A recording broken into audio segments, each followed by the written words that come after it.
8, 16, 14, 12, on perd en nombre impair et on finit à 8, voilà.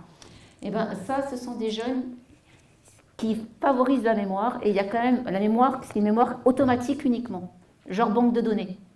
Alors si votre enfant, vous lui demandez de réciter votre cours et puis vous le récitez par cœur, là, vous lui demandez, j'ai pas compris, alors moi j'ai la chance d'être blonde, mais on peut être blonde à l'intérieur, et j'ai dit, écoute, redis-le-moi avec tes propres mots, pour vérifier qu'il a véritablement compris. À partir du moment où il répète ce qu'il dit, avec ses propres mots, ça veut dire qu'il classe et qu'il sort d'automatisme. Alors à l'inverse, on va voir l'attention, compréhension, mémoire. Alors ça, c'est les garçons. Non, il y a des filles aussi. Qui me disent, ouais c'est bon Carole, je sais. Ça c'est très mauvais. Parce que ça veut dire, attention, mais compréhension, ok, j'ai compris. Vous allez voir ce que c'est que la compréhension, vous allez bien vous amuser avec vous-même. Ça va faire je sais. Mais quand moi je lui ai donné un mémoire dans un exercice dans une durée déterminée, genre un devoir avec 4 pages d'exercice à faire en maths, il a compris, le temps de retrouver sa compréhension, ça va faire les 3 premiers exercices, et puis c'est tout. Parce que dans la mémoire, il y a quand même une forme d'automatisation que lui n'accepte pas. Donc il a compris, il classe, mais il ne sait pas faire son shopping dans l'arborescence mentale, si vous voulez. Alors, les autres, il faut donc réutiliser.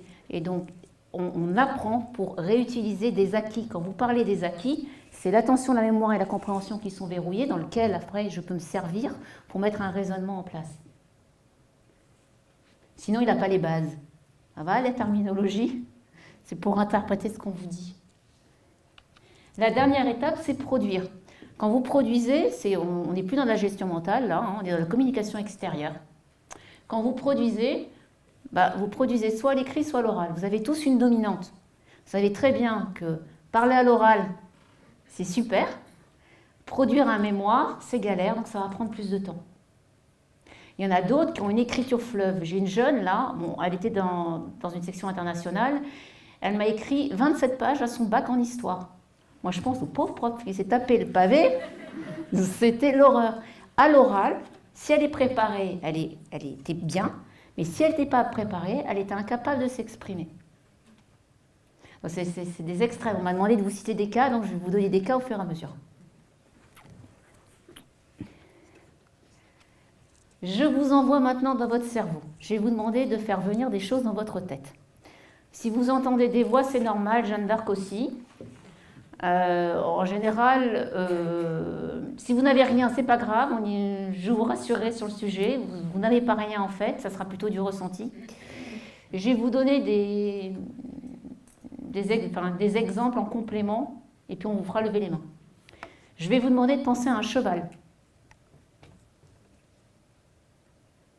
C'est bon, tout le monde a un cheval dans sa tête. Qui a un cheval qui galope dans un champ? Dans un paddock? On peut changer le décor? Non, que dans un champ. Est-ce que ce cheval va bouger ou est-ce qu'il est stable? Qui a un cheval stable? Waouh! Alors, ceux qui ont un cheval stable, pour l'instant, c'est une image, on va dire une photo visuelle. D'accord? Ceux qui ont un film, il y a déjà du mouvement dans cette représentation. Qui a un dessin de cheval, genre Joey Jumper, Yakari Pas un petit... Noir et blanc ou couleur? Noir et blanc. Qui a l'écriture du mot cheval devant les yeux? Vous êtes favorisé par les études, vous. Ça va s'appeler une machine rank Xerox, vous allez voir. Qui a le hennissement du cheval avec le galop? Alors normalement je le fais, mais je suis prise par le micro, ça fait un truc comme ça. Que le mouvement, le galop du cheval, vous avez aussi une image quand même. Les deux. Qui se parle le mot cheval, genre que, veut, à le, vous savez, le vieil alphabet moi j'ai eu. Voilà, non? Ou C-H-E-V-A-L, ou cheval avec une voix qui parle dans sa tête. Et qui a une écriture qui s'écrit au fur et à mesure? Avec une plume? Non. Il y en a qui ont des plumes pour écrire. C'est du mouvement en fait qui amène du visuel. Je vous en donne une autre. Faites venir votre mère. Vous voulez la belle-mère? C'est pas comme vous voulez. Faites venir votre mère. C'est bon? Qui a la voix en premier? C'est cohérent, hein? Qui a l'image de sa mère, la photo? Qui a la caricature de sa mère? Ah, il y en a un, hein. Je vous jure qu'il y en a qui ont levé le doigt. Quand vous avez votre mère, qui a la mère décapitée? Genre jusque-là, que la tête. Ah. Bon, les autres, c'est la mère en entier, hein? Ok. Bon, le dernier. Si je vous dis le mot Hollande.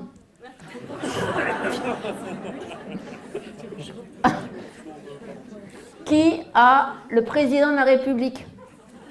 Bien.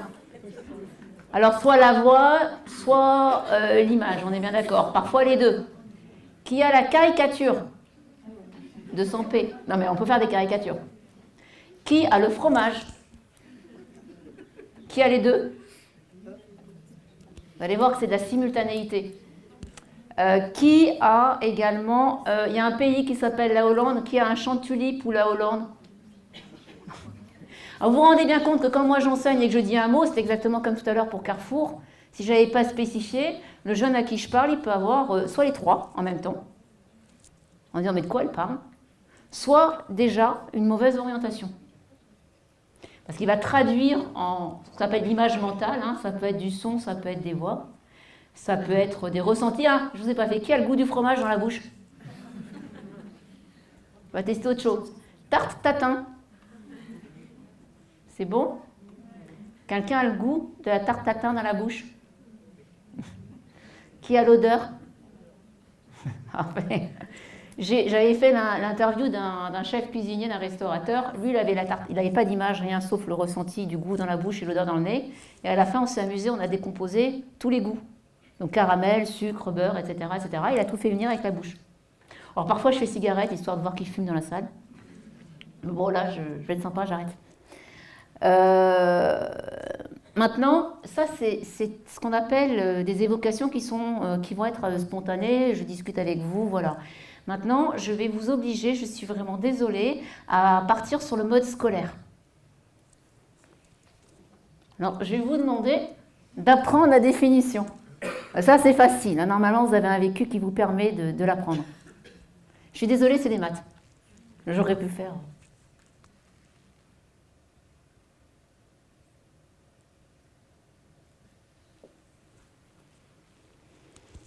Je ne vous interroge pas, on fait de la main levée. Hein. Alors c'est plus ardu parce que je vous oblige en fait à faire quelque chose qui est beaucoup moins amusant, c'est pas du quotidien, c'est des maths. Qui a la définition qui revient à l'écrit? Copier? On a beaucoup de rangs Xerox. C'est très confortable parce que ceux-là, ils photocopient en fait leur cahier. Puis ils me disent, Carole, je triche si je le fais revenir comme ça et que je le lis dans ma tête. Je dis, non, non, tu ne triches pas, non, c'est très, très, très bien.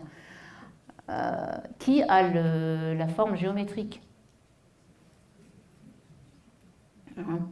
Qui a un dessin, a vraiment envie de dessiner son truc là avec les doigts? Quand même quelques-uns. Hein. C'est bien le mouvement. Hein. Qui a une voix qui parle dans sa tête la définition? Ouais, on peut avoir les deux. Hein. Après, c'est 3 heures avec un adulte hein, pour aller explorer toutes ces façons de faire. Qui se parle la figure? Qui se parle la figure? En fait, à partir de la figure que vous avez dans votre tête, là, vous êtes en train de vous parler ou vous avez juste le dessin. Juste le dessin. Alors, ça c'était facile. Il faut imaginer que vos enfants, à partir, on va dire, de la 6e, la quantité de définition par matière est énorme.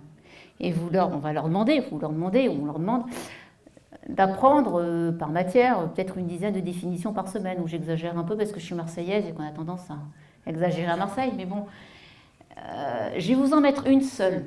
C'est une définition de géographie niveau 5e. Hein, vous allez devoir l'apprendre quand même. Hein. Voilà. Ouais. Alors ceux qui font de la voile, Pour eux, c'est facile. Mais vous voyez, votre réaction, c'est... Alors, quand je peux descendre et que je suis de plein pied avec vous, je vous demande de me la dire. Et dans ce cas-là, je vois la moitié de la salle qui passe sous les fauteuils. Surtout qu'elle ne m'interroge pas. Donc, je vais être sympa avec vous, je ne vais pas vous refaire le coup du triomphe, enfin, si vous, du précédent. Mais il faut savoir qu'un enfant qui rentre en sixième va devoir apprendre une quantité importante de définitions. Il peut l'apprendre en se la parlant à partir du schéma, ou en photocopiant le schéma dans sa tête, mais une fois qu'il y a le schéma dans sa tête, il faut quand même qu'il mette les bons mots dessus. Le plus confortable, c'est celui qui photocopie la page ou qui se parle toute la page. Hein. Ça, c'est radical. À la sortie de la troisième, un jeune connaît 17 000 mots, en comptant les langues étrangères. En fin de terminale, c'est des études qui ont été faites il y a 5 ans, ils en connaissent 27 000. Donc c'est assez énorme. Après, ils les utilisent ou ils ne les utilisent pas. Vous voulez vérifier ce que vous faites? Il revient clair ou il revient trouble, ma définition là? Ouais. Qui a un schéma trouble? Je suis sympa. Hein, le dessin avec le globe terrestre, les parallèles, les alizés. Qui a ça? C'est précis? Qui a une voix qui parle? Qui a une voix qui parle le schéma avec ses propres mots? Qui a une voix qui répète toute la définition? J'ai entendu qui essaye.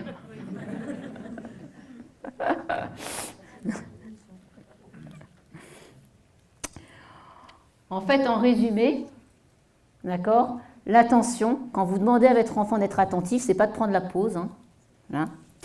Être attentif, c'est transformer la perception que je donne, qui n'est peut-être pas la bonne, d'accord, qu'il peut devoir s'adapter avec un livre ou pas, c'est de transformer ce que je dis en évocation. Une évocation, c'est ce souvenir que vous avez dans votre tête après que j'ai passé les slides sur les définitions.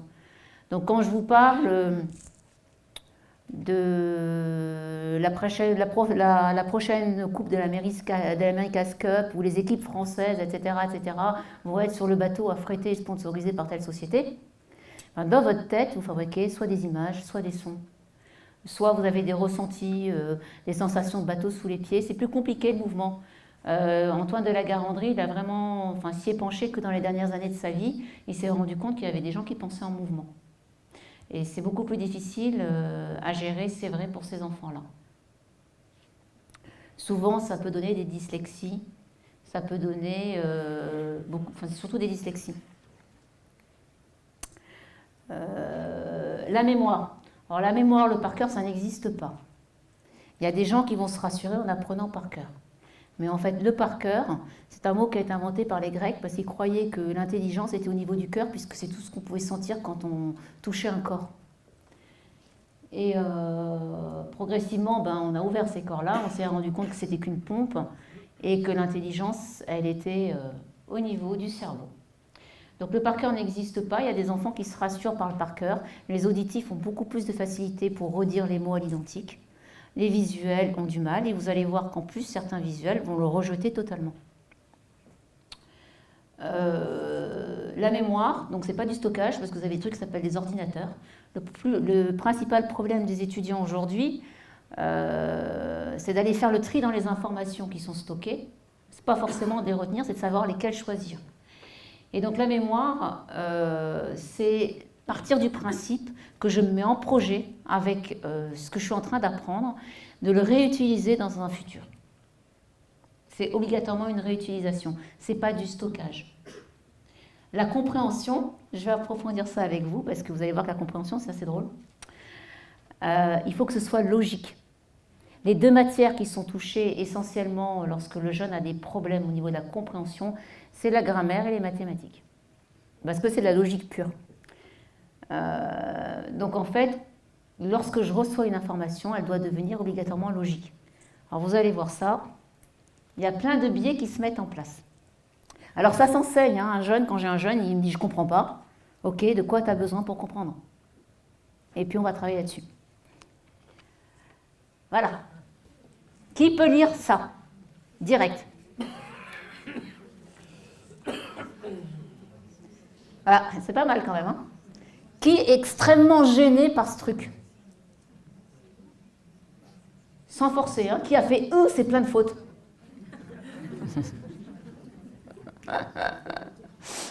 En fait, il y a des jeunes des jeunes et des adultes peuvent être dans la simultanéité, la globalité. Quand on est dans la globalité, quand on lit un truc pareil, on lit la première et la dernière lettre du mot, ça ne gêne absolument pas. C'est pas un problème.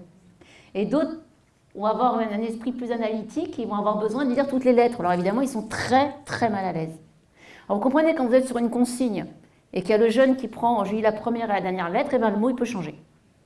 Parce qu'à l'intérieur, il y a la longueur du mot, mais bon, il peut mettre d'autres mots, d'autres lettres, et ça peut changer le sens de la consigne. Surtout s'il va trop vite. Après, il va dire que je n'ai pas compris la consigne. Alors, puis il y a celui-ci aussi qui est pas mal. Je vais vous demander, je vais vous poser une question, donc vous lisez le texte.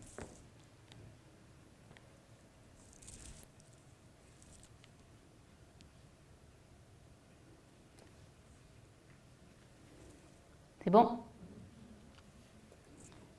Alors, je ne veux pas vous interroger, donc je vais vous demander de quoi ça parle.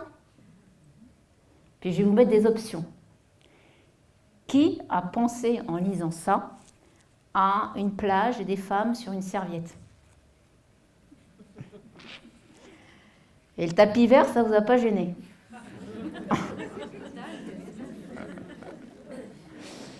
Alors, j'en ai qui ont de l'herbe au bord de la plage.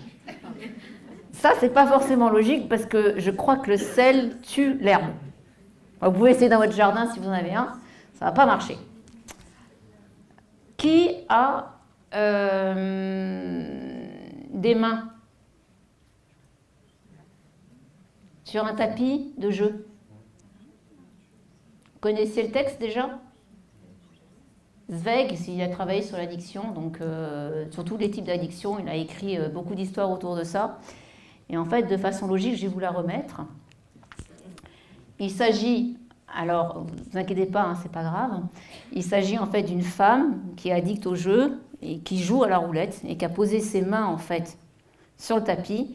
Et il y a une des mains qui lève son doigt. Alors, je vous le remets parce que c'est...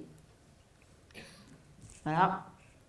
C'est plus clair, c'est logique maintenant.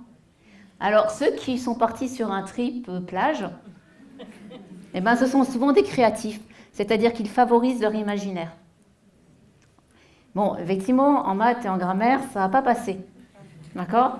Ceux qui ont eu la véritable version, c'est de la logique pure. Donc, ce sont des gens qui vont favoriser, en général, peut-être la logique. C'est une métaphore. Voilà, c'est une règle de grammaire. Alors, en fait, ce qui se passe, c'est quand on a des processus mentaux qui se mettent en place, progressivement, on a des acquis. Hein, il ne faut pas prendre les choses de travers. Quand on sait qu'on est créatif, on se dit « Ouh là là, là je suis en maths, donc ça ne va pas marcher ». Par contre, en écriture d'invention, si vous avez des jeunes qui sont créatifs, qui ont un imaginaire très fort, ben parfois, je pense au bac de français, c'est une bonne chose de les laisser prendre ça. L'exercice de logique, ça va être plutôt le commentaire de texte en français, où il faut analyser chaque propos de l'auteur, entre autres. Le but de tous ces exercices, c'est qu'à l'issue de ça, quand vous aviez vos acquis, vous allez pouvoir réfléchir. Alors c'est vrai que la réflexion, c'est quand vous pensez dans votre lit. Vous êtes couché le soir, vous bougez enfin plus, ah non, encore mieux, vous vous réveillez à 4h du matin. Alors là, votre cerveau, il est reposé, vous allez vous mettre à penser. En fait, vous allez dire, je réfléchis. Alors, si vous réfléchissez, vous êtes en train de refaire vos dossiers, de trier les infos de la journée précédente et d'organiser la suivante. Ça, c'est de la réflexion. Bon, après, normalement, on construit une argumentation, vous allez voir, et ça, c'est quelque chose que l'on peut observer à l'extérieur. Mais j'ai quand même un père qui est un professeur de maths, qui lui, quand il n'arrive pas à dormir, il se fait des scénarios dans lesquels il crée des films fantastiques avec des dragons qu'il dresse. Il faut savoir qu'il est le héros en plus de l'histoire. Et ça lui permet de s'endormir. Donc on mate, ok, mais extrêmement créatif à côté. Et en fait, en temps normal, j'ai un peu approfondi avec lui la discussion. Non seulement il se fait des scénarios, mais en plus il s'invente des théories. Il adore produire des théories. Il faut savoir que les gens qui sont dans l'imagination créatrice, quand on parle d'imagination créatrice, ce n'est pas que des écrivains, mais c'est aussi des chercheurs. Parce que les chercheurs, ils font des plans sur la comète qu'ils vont valider avec des hypothèses en espérant qu'elles vont marcher. Mais c'est complémentaire avec les personnes qui sont plus dans la réflexion et qui vont gérer l'argumentation à la sortie. Sauf que moi, j'attends quand même plus dans un système scolaire de voir des jeunes lycéens qui argumentent sur des sujets que je leur donne, quelle que soit la matière. La création, l'écriture, l'invention. Voilà. Donc vous voyez le processus, le processus intellectuel va se construire progressivement. Un jeune doit apprendre à gérer sa perception. Il doit se rendre compte que dans sa tête, il fabrique soit des images, soit du son, il y a du mouvement. Et en fonction de ce qu'il fabrique dans sa tête, on peut utiliser justement des supports très nouveaux maintenant, des nouvelles technologies, tout ce qui est informatique, des logiciels comme le mapping, le mind mapping, qui va transformer par exemple le cours en tableau. Il y a des logiciels gratuits, je pense à Xmind, MindMap, il suffit de les télécharger et le jeune va mieux photocopier, si vous voulez, le schéma que l'écriture, par exemple. Un auditif ou un verbal, il parle dans un MP3 aujourd'hui. Et puis après, avec son super casque design, en fait, il n'écoute pas du rap ou de l'électro, mais il écoute ses cours qu'il a enregistrés. Et il trie ça en fichier via Audacity. On peut trier ses dossiers sur Audacity, c'est pas mal comme logiciel. Donc en fait, la qualité de l'évocation de la personne permet de mettre en place d'autres façons de travailler. Bon, l'attention, la mémoire, la compréhension. Attention pour A, mémoire, pour M, C, pour compréhension. Il faut cerner chez votre jeune ce qu'il fait. Si vous dites « je sais », c'est qu'il favorise la compréhension. Attention s'il est passé rapide. Donc dans ce cas-là, il va falloir qu'il s'entraîne. Alors ça, c'est pas gagné, je vous en parlerai après. Celui qui mémorise tout par cœur, vous êtes bien rassurés parents en disant « chouette, génial, il va me rester son truc et puis c'est bon ». Et puis, il n'aura pas compris. Et un enfant qui voit s'effondrer son monde parce qu'il était bon élève, primaire, collège, et au lycée, à partir de la seconde, il baisse, c'est redoutable chez un adolescent. Bon, la réflexion et l'imagination créatrice, ça va engendrer donc des productions à l'extérieur. Alors, vous allez remarquer peut-être que j'ai rajouté une flèche là. Elle n'était pas tout à l'heure. Ça, c'est la motivation.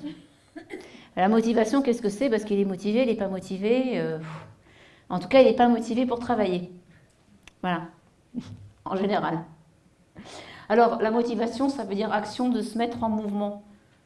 Alors, vous allez voir qu'au point de vue de la gestion mentale, parce que c'est avec la gestion mentale que je travaille, Antoine de la Garandrie a une conception très précise de ce qu'est la motivation. Mais je vais d'abord repartir un peu au-dessus. Alors, gestion mentale, donc, et motivation. Alors, la motivation, c'est un processus affectif. Vous vous souvenez, au tout début, je vous ai montré les cerveaux avec les 3 niveaux. Lorsque je vous ai fait la partie précédente, on était dans du raisonnement. C'est je pense, donc je suis. Cette partie-là, c'est la partie qui était en vert, c'est le cerveau limbique. C'est celle qui fait que soit j'aime et je fais, soit j'aime pas et je fais pas. C'est une partie qui est très touchée par la mémoire, parce que en fait, le cerveau ne retient que ce qu'il aime. Moi, quand je discute avec vous et que je vous rappelle votre programme, si vous êtes littéraire, de SVT, de terminale ou de seconde, ben vous êtes très mal, parce que vous avez tout oublié. Parce que le cerveau, en fait, va dégager de l'espace pour pouvoir continuer à accumuler. Comme vous allez vivre aussi vieux que Dumbledore. Dumbledore, c'est Harry Potter. Voilà. Et ben, il faut faire de la place. Et vous ne retiendrez que ce que vous aimez. Alors peut-être que vous connaissez cette pyramide, c'est la pyramide de Maslow. Il y a plusieurs formes de motivation, si vous voulez, il y a la bonne et il y a la mauvaise. Il y en a une qui n'est pas là du tout, je suis désolée, ils ne m'ont pas payé vos enfants, hein, mais c'est la punition. La punition, ça ne marchera pas parce qu'ils vont chercher à vous contourner systématiquement. Ça, c'est une mauvaise motivation, c'est vous qui êtes motivé, mais pas lui. Un jeune enfant, il est motivé pour faire plaisir à ses parents. C'est pour ça qu'il travaille, en fait, à la base. Après, s'il a des bonnes notes, c'est encore mieux. Voilà. Quand on grandit, on est motivé pour une récompense. Ça s'appelle un bonus, par exemple. Mais vous voyez, ce n'est pas une motivation, enfin, ça peut être une motivation qui est importante, mais ce n'est pas une motivation qui vient de vous. Les jeunes qui sont dans cette zone-là, en fait, on les appelle des amateurs. Celui qui est là-haut, c'est un bosseur. Voilà. Donc, je vais vous distinguer un peu les différents types de motivation et puis je vais vous amener en gestion mentale. C'est très fatigant. Je ne pourrais pas tout vous faire, je ne pense pas. En fait, la motivation, la bonne, celle qu'on appelle la motivation intrinsèque, d'accord, c'est quand je sais que je suis compétent, là, et je décide de les faire, moi. Donc, si vous les faites pour eux, si vous les poussez à faire, s'ils ne sont pas décidés, c'est mal parti. Vous voyez, il y a la contrainte en face. Alors, je vais vous parler de ces deux cas-là, enfin, peut-être du troisième aussi. Ce sont des jeunes qui vont décrocher scolairement, ceux-là. C'est-à-dire que quand on force trop les mauvaises motivations, enfin, quand ils sont à contre-courant, ces jeunes, ils décrochent. Ceux-là, ils vont devenir passifs. Alors, celui-là, il décroche, il est passif, mais chez lui, vous savez, c'est le jeune qui est sur WoW toute la nuit et qui sort plus de chez lui. Le passif, c'est celui qui est en classe, qui fait de la contemplation et qui sert de support au mur. Si vous enlevez, le mur tombe. Celui-là, c'est celui qui vous pose un problème et qui vous rend dedans en permanence. C'est le rebelle. Alors, vous pouvez partir, je suis désolée, dans vos souvenirs. Voilà. La bonne motivation, en fait, ça, c'est un curseur, si vous voulez, que l'on peut déplacer. Il n'est jamais au milieu. Quand vous êtes motivé, vous êtes ici. La motivation peut donner du surinvestissement dans certains domaines, ou on peut être extrêmement passionné. Donc voilà, on peut travailler 5 heures d'affilée. Non, mais pas vos enfants. Peut-être 3, mais voilà, 2, 3 quand ils sont adolescents. Quand je suis passionnée, je peux travailler des heures dans ce que j'aime. Je peux également, quand je surinvestis quelque chose, c'est au détriment du reste. Hein. C'est-à-dire que quand je surinvestis quelque chose, je laisse tomber ce qui ne me plaît pas. Donc ça peut être dangereux. À l'opposé, si on force le curseur, si vous voulez, si on les oblige à aller à l'opposé, on va avoir soit des blocages, soit des investissements. Et chez les adultes, on peut avoir des suradaptations, c'est-à-dire des gens qui sont motivés par quelque chose, mais qui se forcent à être le contraire de ce qu'ils sont. Ça arrive.